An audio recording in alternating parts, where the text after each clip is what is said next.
کا سہارا بننا چاہتے ہیں تو جہاں ہم نے بات کی تھی اخلاقی مضبوطی کی، ایمانی مضبوطی کی، وہیں ہم کو مادی طور پر بھی مضبوط ہونا پڑے گا، شکشا کے میدان میں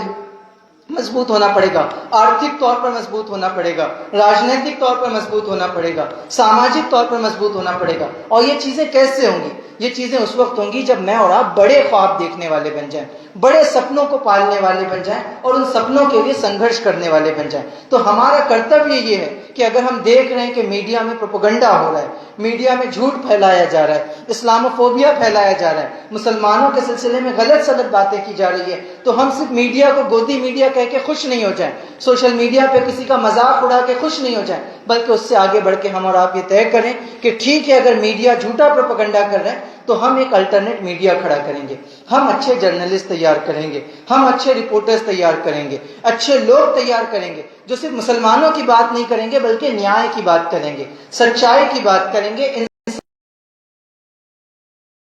یا اس نیائے میں دیری ہو رہی ہے تو ہمارا کام صرف اتنا نہیں ہو کہ ہم کرٹیسائز کریں، بلکہ اس سے آگے بڑھ کے ہم یہ طے کریں کہ ہم اچھے لائرز تیار کریں، ہم اچھے ججز تیار کریں، ہم اچھے جوڈیشل آفیسرز تیار کریں، ہم اچھے بیوروکریٹس تیار کریں، ہم اچھے پولیٹیشینز تیار کریں۔ تو یہ میری اور آپ کی ذمہ داری ہے۔ ہم اس بات کو سمجھیں کہ اگر ہم یہ کام کریں گے تبھی ہم اپنے آپ کو بچا سکیں گے اور ساری مانوتا کو بچا سکیں گے۔ اگر ہم یہ کام نہیں کرتے تو پھر ہم اپنی سمسیاؤں کو سولو نہیں کر سکتے، اس کو حل نہیں کر سکتے۔ تو یہ بہت مہتوپورن بات ہے کہ یہاں سے جب آپ گھر جائیں تو اس خواب کے ساتھ جائیں، اس عزم کے ساتھ جائیں کہ میرا بیٹا جو ہے وہ اس شہر کا، مانگرول کا سب سے اچھا ڈاکٹر بنے گا۔ آج نہیں بنے گا تو 10 سال بعد بنے گا، لیکن لازماً بنے گا۔ ہم یہ طے کر کے جائیں کہ ہم اس مجلس سے کم از کم 4 ایسے لائرز تیار کریں گے جو پورے راجستھان کے سب سے ٹاپ لائرز ہوں گے۔ ہم یہاں سے ایسے بیوروکریٹس تیار کریں گے جن کے انصاف کی، جن کی جو ایمانداری کی قسمیں کھائی جا سکے۔ ہم ایسے پولیٹیشینز تیار کریں گے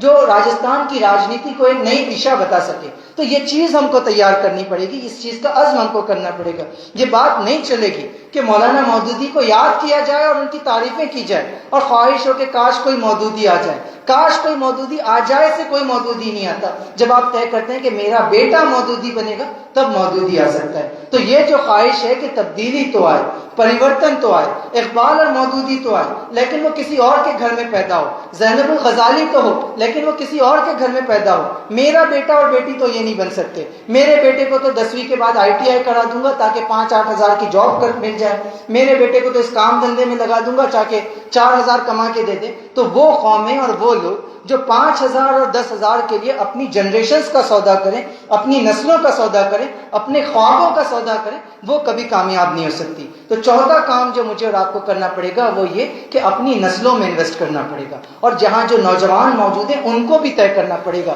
آپ اپنی ایجوکیشن کو لائٹلی مت لیجیے، یہ مت سمجھیے کہ پڑھ لکھ کے کچھ 50% آ گیا، 60% آ گیا، لوکل پالی ٹیکنک میں ایڈمیشن لے لوں گا، BEd DEd کر لوں گا، ریٹ کی پریکشا کے لیے تیاری کروں گا، اس کے بعد کچھ سرکاری نوکری مل جائے گی، جیسے تیسے پڑھاؤں گا نہیں پڑھاؤں گا۔ اتنی چھوٹی زندگی کے بارے میں مت سوچیے، یہ مسلمان کی شان کے خلاف ہے۔ ہم یہ نہیں کہہ رہے یہ اچھا برا ہے، ہم کہہ رہے ہیں کہ یہ ہماری شان کے خلاف ہے کہ جو پوزیشن اللہ تعالیٰ نے ہم کو دی ہے اس کے بعد ہم ایسی چھوٹی چھوٹی چیزوں کے پیچھے بھاگیں۔ جب بھی سوچے بڑا سوچے۔ تو یہاں جو اسٹوڈنٹس بھی موجود ہیں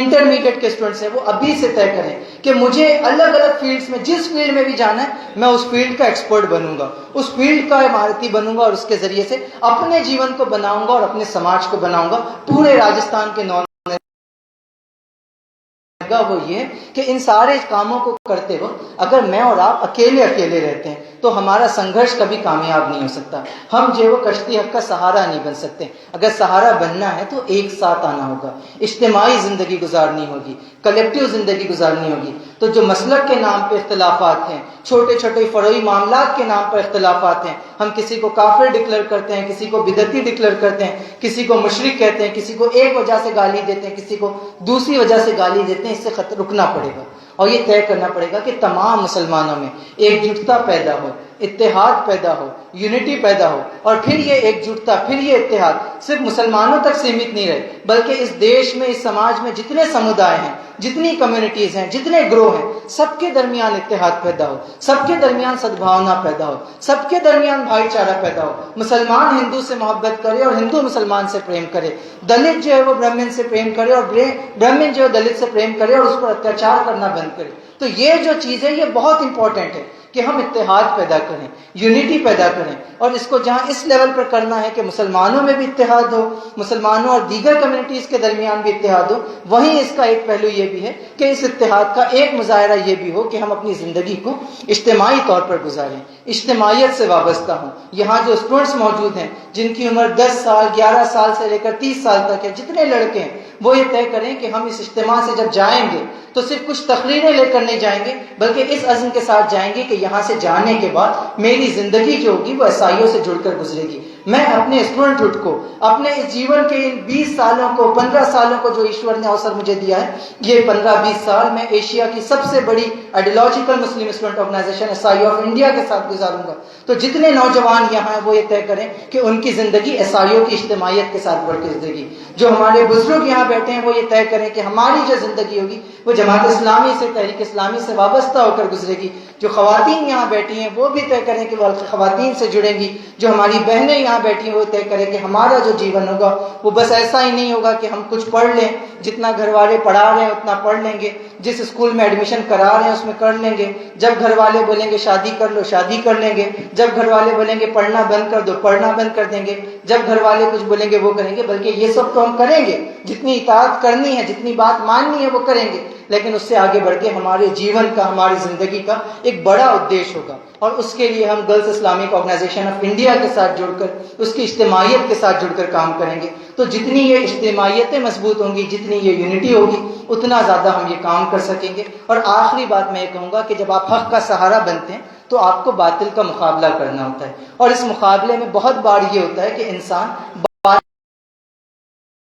سے بھی ہم کو بچنا ہے، اور اس سے بچنے کا طریقہ یہ ہے کہ ہم اس بات کو سمجھ جائیں کہ ظلم کا جواب ظلم بھی نہیں ہوتا، ظلم کا جواب خاموشی بھی نہیں ہوتا۔ تو یہ بڑی مہتوپورن بات ہے کہ اس ظلم کے مقابلے میں بہت سے لوگوں میں جذبہ تو پیدا ہوتا ہے، لیکن اس جذبے کے نتیجے میں وہ ہنسا کی طرف جانے کی بات کرتے ہیں، ان کے اندر جذباتیت پیدا ہوتی ہے اور وہ اپنے جذبات کا شکار ہوتے ہیں۔ پھر وہ کہتے ہیں کہ انہوں نے لنچنگ کی تو ہم بھی کر سکتے ہیں، انہوں نے رسول اللہ کی توہین کی تو ہم بھی کسی کا گلا کاٹ سکتے ہیں۔ تو یہ جو ساری چیزیں لوگوں کے من میں پیدا ہوتی ہے وہ اس وقت پیدا ہوتی ہے جب اللہ کے دین کی سمجھ نہیں ہے۔ اس بات کو سمجھ جائیے کہ نفرت کے مقابلے میں نفرت نہیں کی جا سکتی، یہ اسلام کی تعلیمات کے خلاف ہے۔ گالی کے مقابلے میں گالی نہیں دی جاتی، اینٹ کے مقابلے میں پتھر نہیں مارا جاتا، بلکہ اسلام کا اصول یہ ہے کہ ادفع باللتی احسن، کہ برائی کو بھلائی سے دفع کیا جاتا ہے، ظلم کو، انیائے کو جو ہے نیائے سے ختم کیا جاتا ہے، نفرت کو محبت سے ختم کیا جاتا ہے، بھید بھاؤ کو بھائی چارے سے ختم کیا جاتا ہے، اور یہ کام مجھے اور آپ کو کرنا ہے۔ اگر ہم بھی جو جذباتیت کے راستے پر چلے جائیں، ہنسا کے راستے پر چلے جائیں، وائلنس کے راستے پر چلے جائیں، تو ہم اپنا بھی نقصان کریں گے، مسلم سمودائے کا بھی نقصان کریں گے، اسلام کا بھی نقصان کریں گے، اور ساری کی ساری مانوتا کا بھی نقصان کریں گے۔ تو آخری اور چھٹی بات یہ ہے کہ یہ جو کشتی حق کا سہارا بننے کی بات ہے، یہ سہارا بنتے وقت جب باطل سے آپ مقابلہ کریں تو یہ طے کر لیں کہ اس کے ظلم کے نتیجے میں ظالم نہیں بنوں گا، اس کی نفرت کے مقابلے میں میرے اندر نفرت پیدا نہیں ہوگی، بلکہ میں صبر کے ساتھ، توکل کے ساتھ، حکمت کے ساتھ، وزڈم کے ساتھ جو ہے وہ اپنے سنگھرش کو جاری رکھوں گا۔ اگر ہم یہ کام کریں گے تو انشاءاللہ ہمارا رب ہمارے لیے بہت سے راستے کھولے گا۔ اللہ تعالیٰ فرماتا ہے کہ والذین جاہدوا فینا لنہدینہم سبلنا، جو لوگ اللہ کے راستے میں، ایشور کے راستے میں سنگھرش کرتے ہیں، اللہ تعالیٰ ان کے لیے راستے کھولتا ہے۔ اللہ رب العزت سے دعا ہے کہ اللہ تعالیٰ ہم تمام کو بھی ویسا سنگھرش کرنے کی، مجاہدہ کرنے کی، محنت کرنے کی، کام کرنے کی توفیق دے۔ اس کے نتیجے میں اللہ تعالیٰ راستے کھولے، ایسے راستے جو آخرت میں بھی ہم کو سورگ کی طرف، جنت کی طرف لے جائیں، اور اس دنیا کو بھی ہم جنت